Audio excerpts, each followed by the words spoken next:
jiraachu nani deegarani Fagaataan faagee warra galaani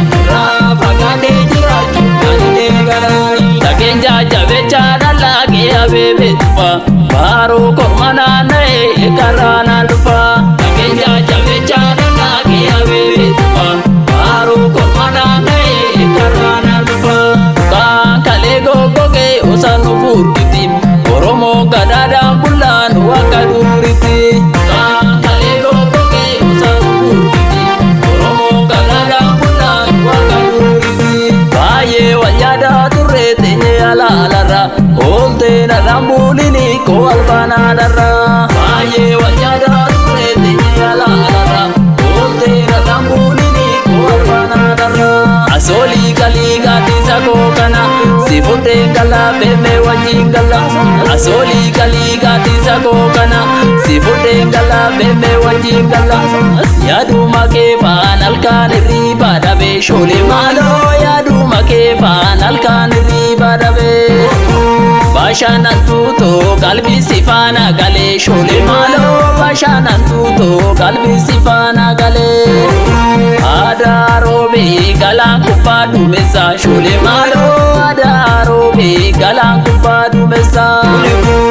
Kootuun burraanaa akka jabbii ombosaa shoolee maaloo Waaliin burraanaa akka jabbii ombosaa Yaa kuulaniina muriirii gaa'ee jirta shoolee maaloo Yaa kuulaniina muriirii gaa'ee jirta Hunduma siyaa waa'ee cumaa si dhosa shoolee maaloo Hunduma siyaa waa'ee cumaa si dhosa Roobe jalii roobe teegalii Roobe gataa roobe teegalii Situ wayu Situ waya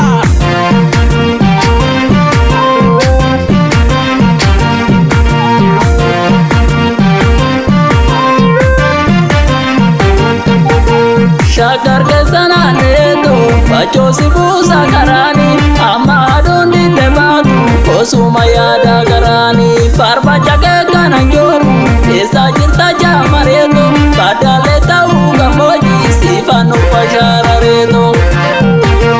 Galaanirraan bara yaasani dongu gurraa warra keenya dooma murreeti tinduuduna dullee ga'ee jatti beenna beenu waliin jidda baana irraaleen jisuu galteeni kola koolte bundaani kan ofiiseete dawweeni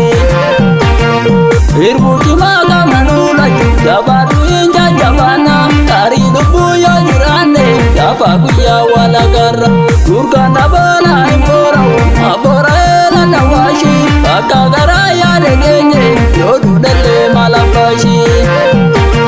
Bakka garaa yaade geenye yoo duudallee maal abbaashi Bakka garaa yaade geenye yoo duudallee maal abbaashi Bakka garaa yaade geenye yoo duudallee maal abbaashi